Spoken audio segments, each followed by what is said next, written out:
While we continue with our next session, now we hope you are ready for our next take because we are about to discuss further about the new trends in working environment, well-being and productivity and how they balance out each other.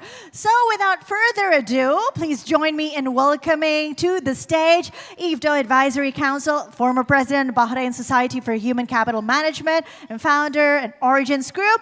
Ladies and gentlemen, we have Dr. Ahmed Al-Banna.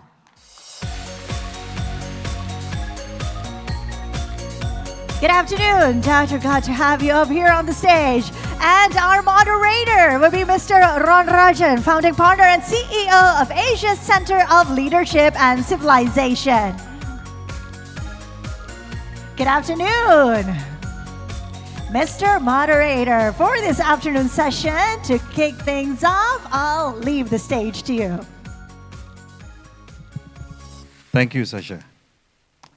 This is an interesting topic for all of us. We know the digital technology transformation and also the global advance in connectivity and need for logistics have created some kind of movement, shift, we call it, in the work environment, the digital culture, and also a new need to rethink and reinvent the workforce and the culture. Earlier, it was very focused on productivity and output. But now, the new generation, as we are all mentioning again and again, are demanding for much more balance, work-life balance, and they want wellness to be a critical success factor. And finally, happiness has become an index in workplace. So the traditional focus is being shifted, is shifting, and the new trend is emerging. And that is exactly what we're going to hear from somebody who has a very high level of wisdom in this area. And that is Dr. Ahmed Al-Banna, who is the IFTDO Advisory Council, former president of Bahrain Society of Human Capital Management. And something interesting I found out about him, he was Assistant Undersecretary of Ministry of Manpower in Bahrain. Worked for 5 private companies, including Gulf Air. He was the Chief People Officer, and 2 other companies from these 5 are in UK and Greece. Currently, he is the CEO of Origins Group in Bahrain. Yeah. Please give him a big round of applause, welcoming him to address a topic, new trends in working environment, well-being and productivity. All to you, Dr. Al-Banna. Well, I will be standing. First, thank you, Rohn, for this quick introduction. I really appreciate it. Well, ladies and gentlemen, I know it's the afternoon and maybe people are getting tired, but we'll try to make some energies in the audience. Before I talk about my presentation, I will request you, please, if you don't mind, to stand up. Please, everybody to stand up, if you don't mind.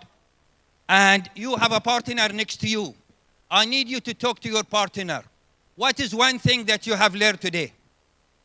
One thing at least. I give you 1 minute. If you don't have a partner, go and search for a partner. One thing at least. Yes, you too, like you too. One thing that you have learned today. Many speakers, many panel discussion, many activities. What you have learned, one thing at least. Maybe there are so many things to take away, but at least think of one thing. We have 1 minute. Talk to your partner.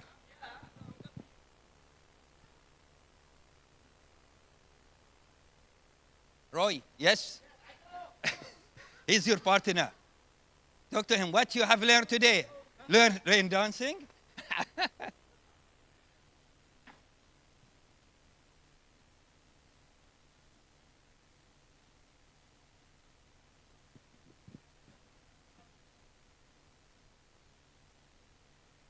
At least one thing. There are so many things to take in the conferences. Ladies and gentlemen, normally conferences will not give you deep methodology, but it's eye-opener. Conferences open our eyes for new ideas. And this is what we need to do. This is what we need to learn. When we go back to our organization, what we are going to do. The conferences normally begin when we finish the conference, begin our homework. What we have to do for our businesses. What we have to do for ourselves.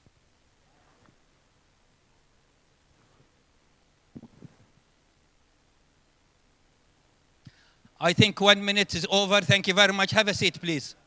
Have a seat. You can continue your discussion later. Have a seat, please, Dr. Abdullah. Dr. Gautam, have a seat. All right, ladies and gentlemen, I will be within the half an hour, and then we'll open the question for discussion. I have 15 slides to present, approximately 5 slides in 10 minutes. My slides and my presentation fall into 3 parts. Part 1, I'm going to talk about the importance of corporate culture and well-being, because that's my title. Working environments, talking about well-being and productivity. And that will be the first part. Second part, I'm going to talk about trends, latest trends in well-being, what organizations are doing, individual or corporate. Last part, I'm going to show 6 case studies, each one in 1 minute.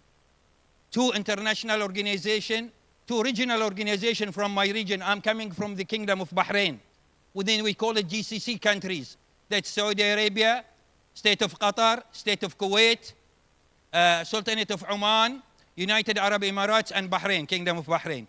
So I'm from Bahrain. Bahrain is a small country. We are a total of 1.7 million only. All right. So these are 3 parts, and then we give recommendation, and we move forward. I believe you know who is this person. I think everybody knows Peter Drucker. Peter Drucker was born 1909 and passed away 2005. Peter Drucker, they were calling him the father of modern management. He was the person who introduced management by objectives, which you're fully aware. But very powerful statement for Peter Drucker, he says about corporate culture. He said, corporate culture, it's strategy for the breakfast. Corporate culture, it's strategy for the breakfast. What does that mean to us as businessmen? He has not said corporate culture, it's strategy for lunch or dinner. He said breakfast. That means if your corporate culture is not good, if your corporate culture is not to the standard, forget about your strategy. Even if your strategy is high-level strategy, even if your strategy is outstanding, it will not work. Corporate culture is really critical. Corporate culture is really critical. Eat for breakfast. That means early morning, before you start your project, strategy will not work. That's one of the top management gurus, Peter Drucker. Now, when you talk about corporate culture, because we have a corporate, well-known corporate culture, we'll be talking about example of corporate culture, because corporate culture is different than working environment. Working environment like this is now, we have emergency doors, we have seating, we have lights, we have air conditioned correct, we have, this is working environment. The environment that we work in our offices. Corporate culture, we talk about beliefs, values, particularly for leaders. The value, integrity, justice, innovation, creativity, and so on, transparencies, values, the values that the organization believe. Because if the leader believes in these values, will communicate with the employees in that beliefs. Because the leader has to walk the talk within the organization. So this is corporate culture. Now, if we have good corporate culture, one of the main elements is the well-being. How to make the employees happy. How to make the employees more productive. How to make the employees come to work early morning. They said, wow, I'm going to work. I'm going to produce. I'm going to add value. So when you talk about well-being, it's very critical, and we'll be talking about this. And this is the core of it, we link it to productivity. But the question is, why well-being? Is it an objective of the organizations? It's not. It's a tool. The objective of the organization, they have objective is the bottom line. I need to survive. I need to have sustainable plan. I need to make a profit. I need people productive. I need really high performance. I need to achieve results. But well-being is one way to help me. I need to make people happy. But if the people are happy but non-productive, it's a problem. So this is basically when you talk about well-being. So the picture here, just this picture, this is our company as Origin Group. This is one of the clients. They have very good program for well-being. We take them outside offices, maybe one full day. This is in Bahrain, what we call it the ground for the, you know, this is the circuit of the annual racing program. So, and we take them there for exercises and so on. They do teams and moving forward. Right, showing some statistics very quickly. Gallup, what they say is, if you have good well-being program or you don't have well-being programs. 41% lower absentees if you have good well-being program. I will be talking about the good well-being program. 41% lower absentees. 24% to 59% lower turnover. I was working for Gulf Air, as Rohn did in fact introduce me. I was chief people officer, i.e. there is a chief executive, I'm next level to him. We are 6 chiefs, I'm one of them. Like chief operating officer, chief financial, I'm chief people officer. And the turnover cabin crew, 44% used to have. 44%. Imagine we recruit 100, we lose 44. Because high turnover, you'll find it in cabin crews, in the airlines, call centers, for example, and tellers in the banks, and so on. American Psychological Association, APA, says 60% of employees are more focused and motivated. If you have good well-being, they will be more focused. If you don't have good well-being, they will be scattered. They will not be able to focus and think because they might get to work tired. They don't have so many of the things to make them happy, etc. But 60% of them, they will be more focused and motivated. Then everybody needs to have that sort of 60% motivated.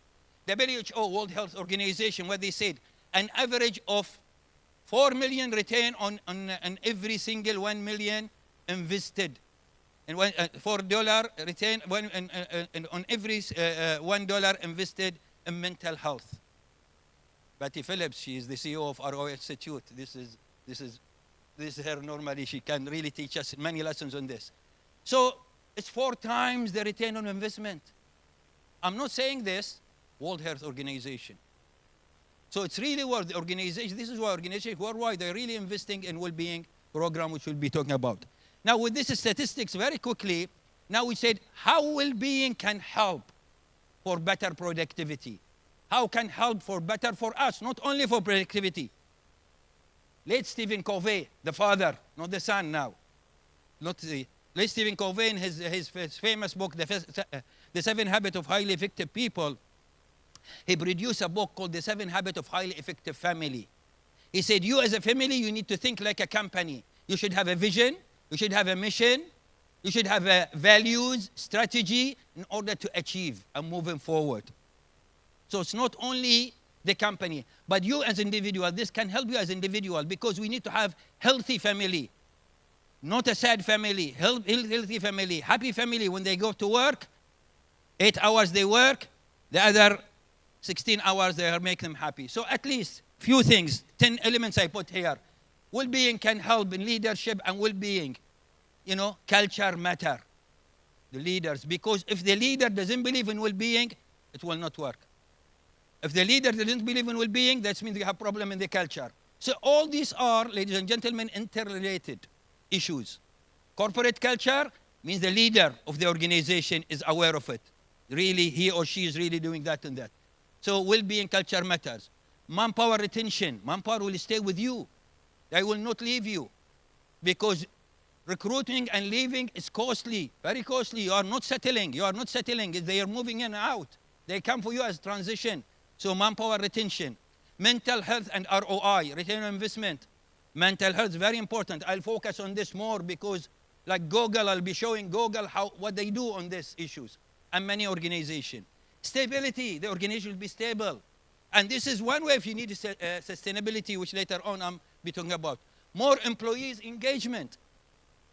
Again, Gallup has studies. They have very high level engaged, almost 20-25%, who are really the main drivers.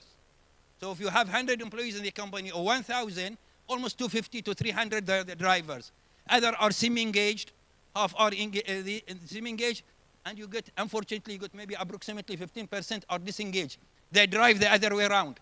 If you are in a boat and the people are sailing forward, the others are sailing backwards. And this is why, like for example, in General Electric, you know, they terminate service approximately 2%. Jack Welch, you know Jack Welch and the story. Why he terminate 2% every year? Because he needs people in the right direction. Anyway, sustainability trend today. I need to sustain. Sometimes it's good to be a leader and you will work hard, you be a leader, but you don't want to go down. Dave Orlich, one of the top thinker, he has one of his latest books, he said, leadership sustainability. You come to the leader, but you need to stay on the top of the mountain, not to go down. Sustainability is very much important. Stress reduction, because people with these challenges, world now today, for example, you can't close your eyes and say, I will not watch news. I will not watch radios. War is going here and there. Problem is going here and there. Oil prices is going up and down. You know, so many things. We are affected. We are a human being. We have heart and minds. So this sort of stress reflected on your performance. So, but when you have some well-being, and we'll be seeing some programs on that, then it's getting reduced.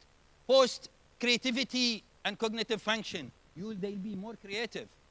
Because if they are busy all the work and doing work to work, and this is why we're talking about AI, maybe they can do many of the automation, but we need to give a space for people to think. I will give you one quick survey on this conducted by KPMG Global. They conduct very interesting survey. I like it very much. And that survey has been conducted in 11 countries, 1,300 CEOs. And they asked them one question. What are the top 3 things you as CEO you want from your employees? If you are a CEO, what do you want from your employees? Top 3 things. And they said, number 1, I need innovative and creative employees. I don't want ordinary people. I need extraordinary people. So they don't talk about AI. They talk about creativity, the brains. Number 2, they said, I need speed. Don't tell me tomorrow. I need it now. I need speed so I can compete with my competitor. Life is speed, but speed with quality. And number 3, technology. They said, I need them IT-oriented. I don't want them to be expert, IT department expert. There are people expert, but I don't want people that have no clue with IT. You cannot say, no, I don't care. No, you have to, irrespective where you are in the company or your organization. If you are in the customer services, logistics, account, finance, HR, wherever. Right, higher productivity gives you higher productivity. I can show you percentage, and reduce absenteeism. And there are more, but just I picked quick 10 elements. Right, now I move to the second part of the presentation, which are the top 10 trends. Not top, I just picked 6. 6, this is the latest. 6 trends worldwide. I'm sure many organizations, they have so many activities, so many issues when it comes to well-being. But these are the top 10 very quickly. Holistic well-being programs. According to Gallup and many organizations, there are 5 elements of the well-being. Some it goes up to 7, such as physical well-being, mental health well-being, career well-being, social well-being, community well-being, financial well-being, and so on. But what's happening now, it's this holistic approach, helicopter style. Yesterday they talked about, I need it all, particularly the mental health, the brain. So therefore, I need my employee, when he or she goes to office and go home, sleep, I need the brain switch off. Not to sleep and the brain is awake. He'll get tired in the morning or she'll get tired. I need the brain to switch off. They will switch off when they are relaxed. Mental health as a business priority. Now, many organizations, they are putting mental health at the top of the strategy. When they form a strategy, they put mental health on the top of the strategy. So, when you do your strategy, don't forget about this element. Mental health of your employees. Number 4, 4-day work week and flexible schedules. So flexibility, not only we work, for example, from 7 to 9 flexi hours and then 4 to 6 flexi hours, but you need that much flexibility until the entire day, particularly with the new generations. Generation Z, and will be coming very, after a few years, Generation Alpha, and even their Generation Beta. You need to be flexible with them. You need to work so that you engage them. You need to win their hearts and mind, and Mark is there. You need to win their hearts and mind. Financial well-being, security support. With massive challenges, life is getting expensive. And people, they need to acquire at least the minimum. So they are either to have to increase their salaries, which is sometimes difficult, or to take loans. They need to manage or to work extra. So financial is becoming a burden to them, on them. So well-being has to help how to manage their life. Mr. Dr. Ghalib Al-Husseini, maybe he's not here from Oman. In their company in Oman, they have a very good plan. Before the retirement age 60 years old, 5 years, 55, they will sit with the individual. And they sit together and they plan his financial life. They don't want him to retire or her to retire and have financial problems. They sit with him, let's say have your issues, and they have people confidential, they sit with them, and they manage their life, maybe because he doesn't have that experience to manage the financial issues afterwards. I don't want people to retire, and they said, oh my God, I have so much dues to pay, I have this, I have that. They manage. This is very good. This is part of the well-being. Data-driven and personalized well-being platforms. This is using AI to personalize. Now, because this is sometimes, you cannot say, my company is not doing this for me, my company has not done this program for me, but what you have done for yourself. If you don't look after yourself, how do you expect the company to look after you? So you need to look after yourself. And the company will look after you, but look after yourself first. This is why things have today personalized. It's like you feel that you are the only one employee in this company. You feel that the company are giving only attention to you. This is personalized. Like I'm the only person I've been looked after. This is what I mean personalized. And finally, standing desk and DEI policies, which is diversification, economy, diversification, equity, and inclusion. Because we live in a global world. We are different nationalities here, different age, different gender, and so on. How we live together, how we work together, particularly if we are one organization. And this is very much important element. Standing desk, I saw it in many organizations like OQ. I'm going to show the example in my final slide. They're standing, not all the time sitting, because sometimes you can give yoga, etc. But not also that, at least for the backmen. Some standing offices, so they push the chair and the chair stand and they perform, and even the laptop and everything goes standing, and it's a way of that. But these are the top 6. I have not selected more. Now, case studies, for example, internationally. Let's start with Google. Google, I just will give one example because of the time, one example for each company. Google, one of the best companies who started well-being long time. And even they changed their key performance indicator to OKR, which is objective key results. And they put the objective, the well-being as part of the objective key result for every single employee. Google, for example, they have room for meditation. You need to meditate. There is a room, you go there and you can meditate. And so on. I'm not talking about even the flexi hours. Flexi hours becoming the trend in everybody, but this is one of it. Second international company, Unilever. Unilever is a well-known company who established 1929. So Unilever is a Dutch company, a British company they put together. All what we use at home, soup and I don't know, shampoos and you know, it's all Unilever there and logistics and food, etc. Unilever, they have 128,000 employees worldwide. They are working in 190 countries. Unilever, including Indonesia, Malaysia, etc. And recently, 2023, they produced some well-being program in Indonesia and in Malaysia. So Unilever, they have, again, very good programs when it comes to, for example, the way they work. See the way they work. It's not necessarily closed offices. Wherever you feel comfortable to work. They are really very much emphasizing on the mental health. They have even what they launch here in Indonesia, maybe, remember, who are working there, better you, healthier you. By better Unilever, healthier Unilever employees as a concept, and so on. So Unilever is one of the good examples. From our GCC, Aramco is a well-known company. Aramco, total manpower, more than 60,000 employees. Aramco, what they have done, they signed with Johns Hopkins hospitals. That's what they have done. They signed with Johns Hopkins hospitals to do massive programs when it comes not only just ordinary healthcare, but many well-being programs when it comes to healthcare. There are many, many, many programs when it comes there. And the story is unbelievable. So whatever you think is there. They have massive doctors, massive psychological doctors. They have, you name it. And they sit with individuals. They need, their employee has to be, and they pay very high.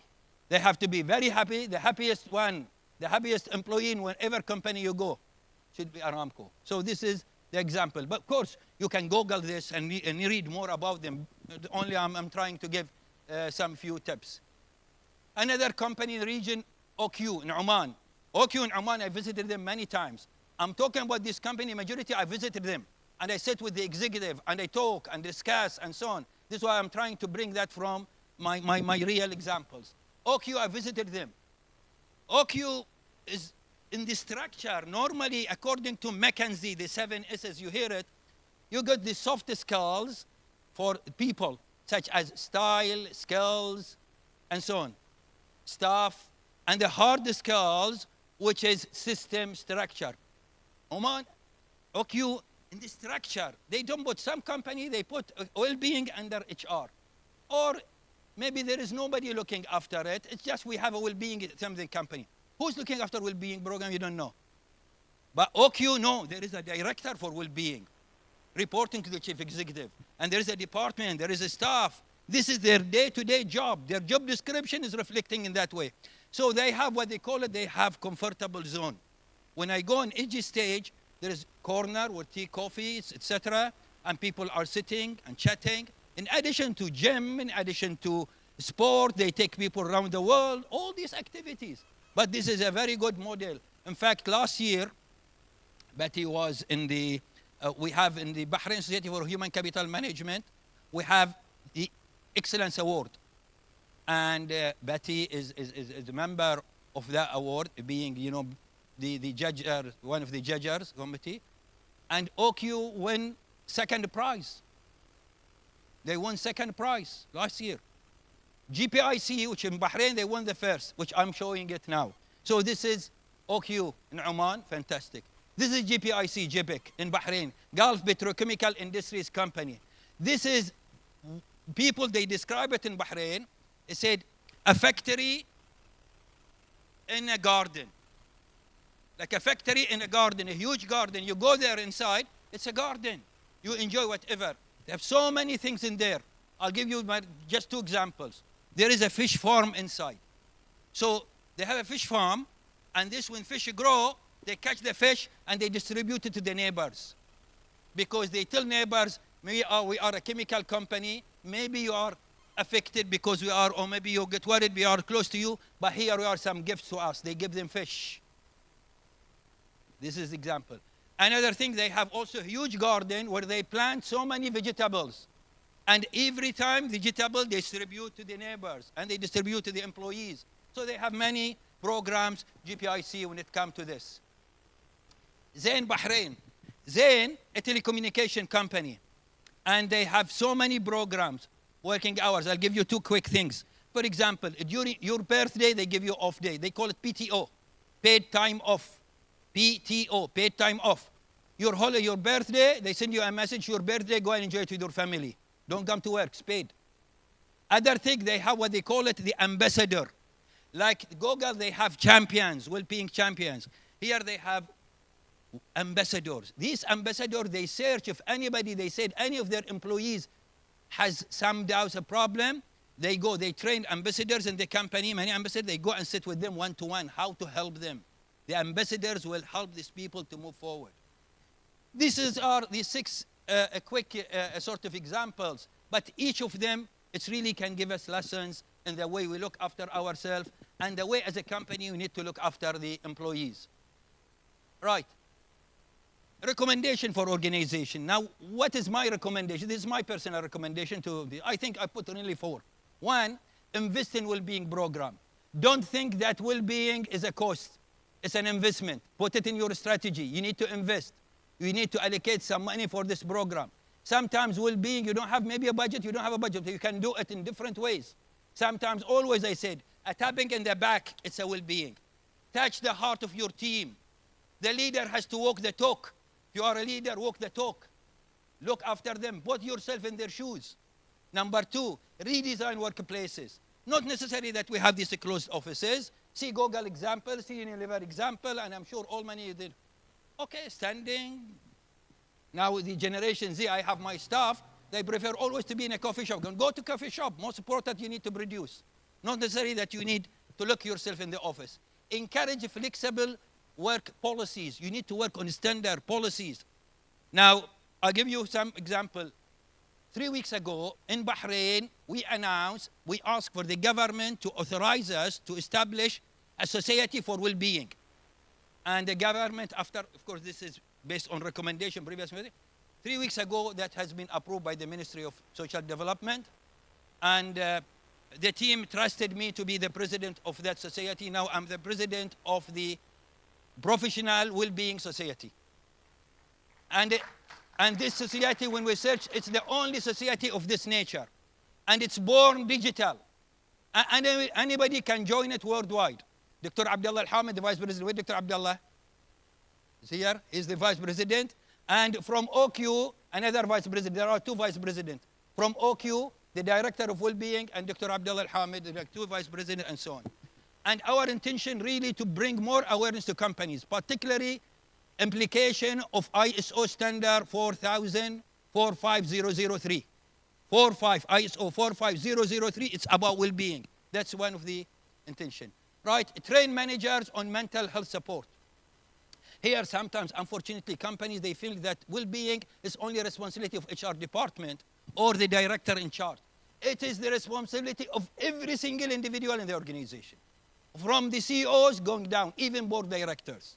If you don't believe in it, you will not make it. If you are a father or mother at house, you don't believe in many things, it will not happen. Don't dictate it in your children. Everybody has to believe it. Walk the talk. Walk the talk. What you say, do it. So, all managers, I was talking to one, we have a well-being conference number 10 next week on Tuesday. I'm the chair of the conference. I talked to one company in Bahrain. They sent 2 delegates. I spoken to him. I told him, Your Excellency, you are CEO. What? He said, well, this is the, I said, no, this should be the entire employees. You should half of the company send them to the conference. He said, okay, I'll make them 20, double them.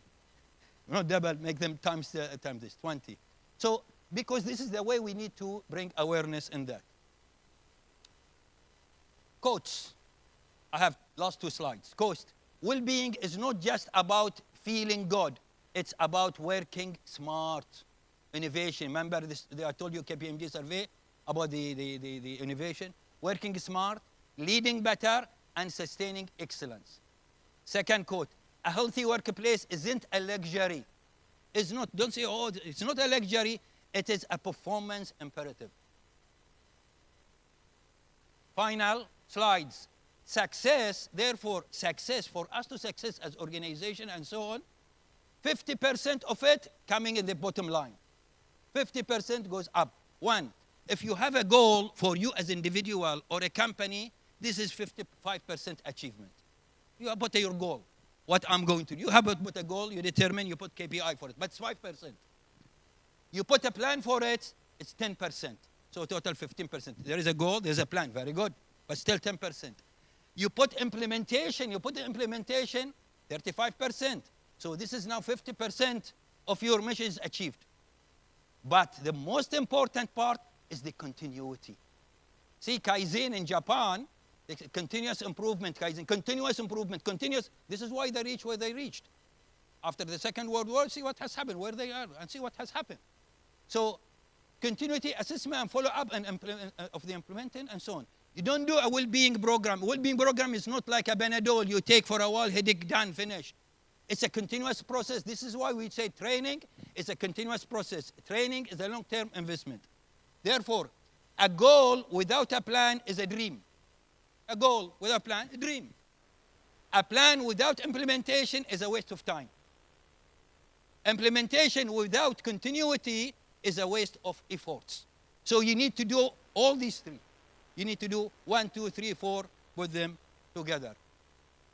So with this, ladies and gentlemen, I finish my presentation, and I'll be ready to answer whatever question with Mr. Rohn. Thank you very much.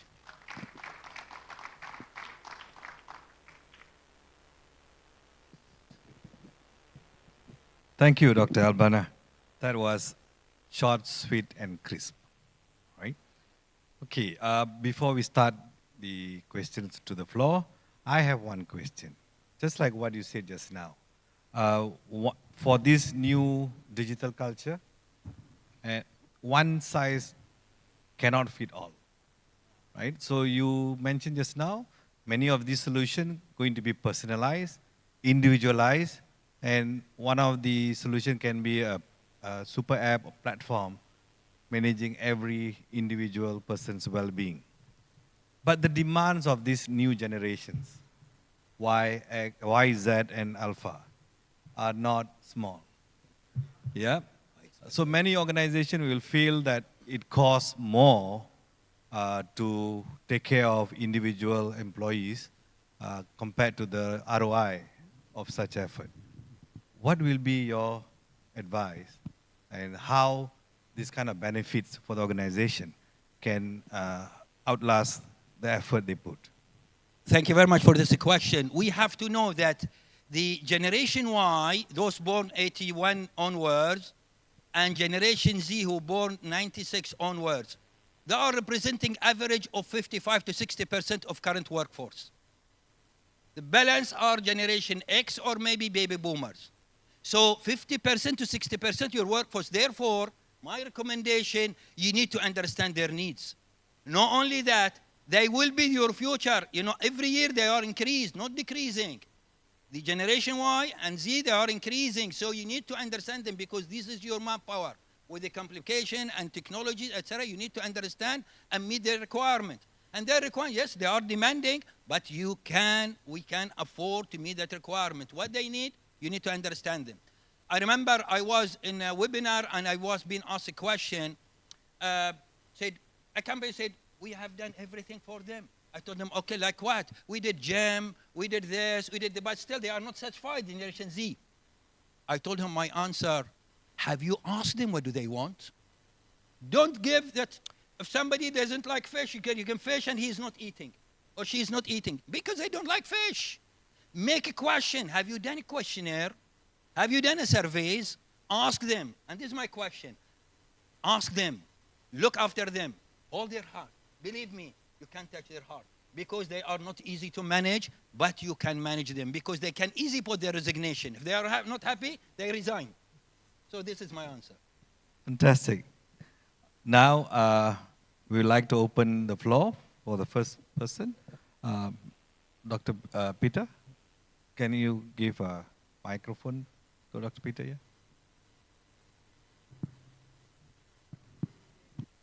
Doug, please take the microphone. Hello, yeah. Thank you again.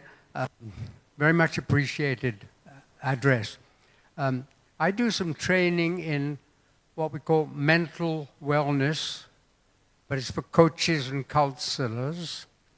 And I'm wondering whether you can clarify, because we've had well-being, we've had mental well-being, mental health, and mental wellness, sort of three words there. What is the differentiation of those? Say wellness versus well-being versus health. Thank you.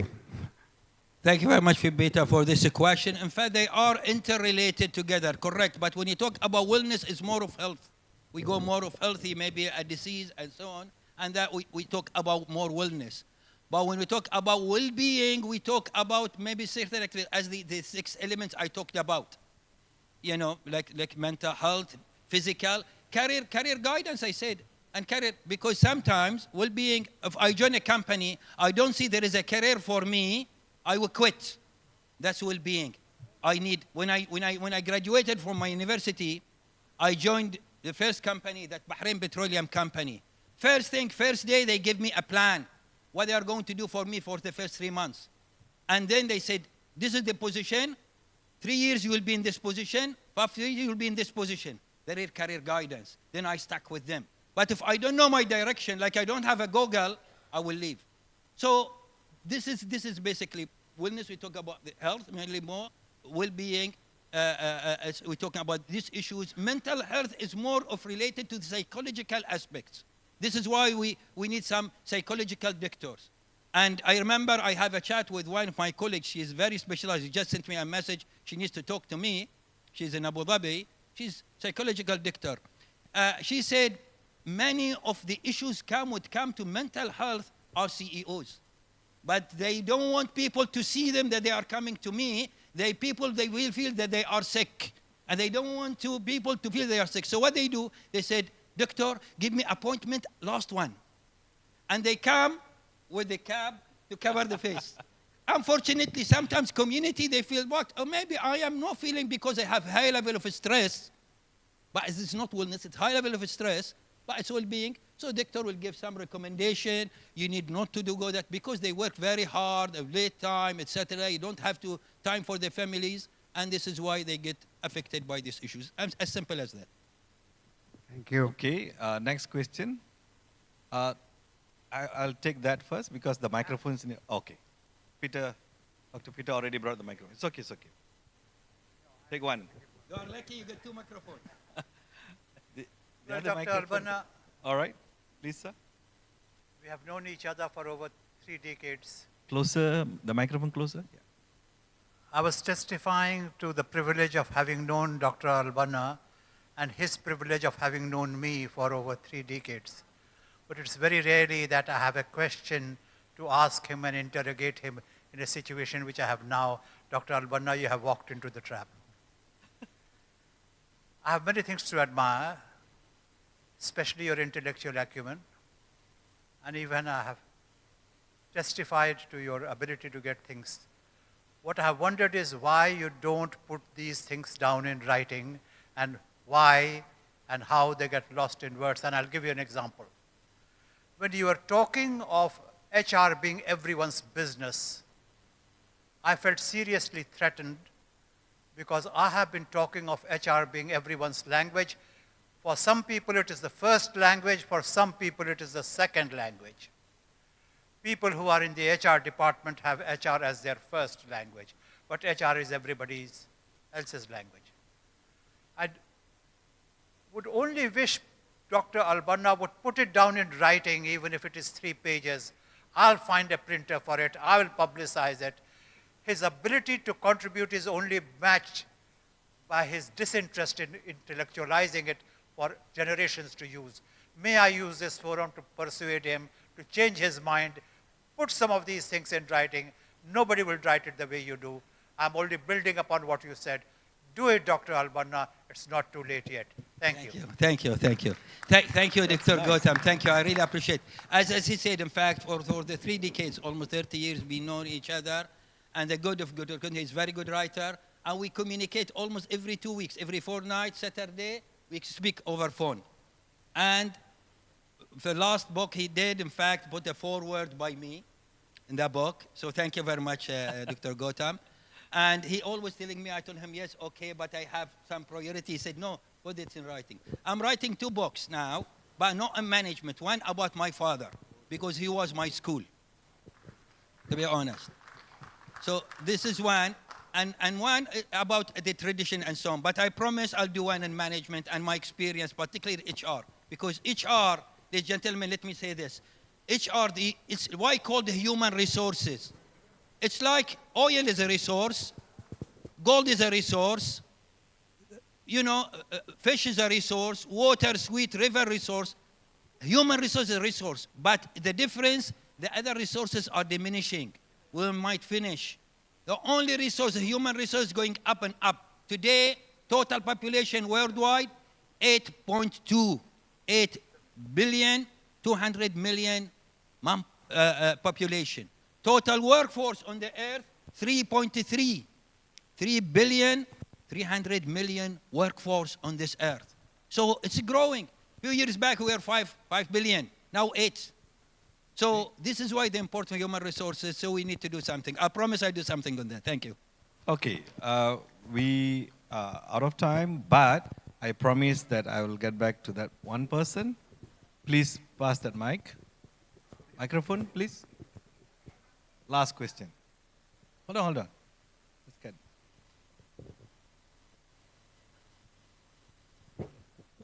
My name is Mustari Mangunjaya. I'm the Dean of the Faculty of Psychology, Universitas Bayangkara. The topic of well-being is very much interesting for me right now. I get two questions. You are saying that organizational culture is very, very important, and I agree with that. My question is it possible to achieve well-being, especially workplace well-being, without a strong and a good culture? My second question, which variables is the most important in achieving workplace well-being? Thank you. Well, thank you. With regard to the first question, I would say it's very difficult. Almost, no, I'm saying this. Peter Drucker, I showed you, says, corporate culture is like your foundation. Assuming that you have a garden, you need to grow flowers, and the seeds are not good, the sand is not good, you don't have the water, how you will grow flowers? Corporate culture is very critical, because this is why. Because if you have imagine you have a corporate culture where there is rumors in that company, organization, backbiting, people instead of working together, they work against each other. There are different theories, different direction. Everybody lost. You will not have. So whatever they do, whatever you said, I will being, they said you must be joking. It will not work. So I would say corporate culture is critical, very critical. Before anything else, make sure that you face corporate culture. And we have many examples. Check and ChatGPT maybe will tell you, or Google, who are the best company corporate culture, and let us learn out of that. So this is my recommendation. So very important. Maybe well-being will work, but you will get tired. You will get, because people will not believe in it. Second, what is the second question? Can you repeat the second question? About Bob Koch, he said.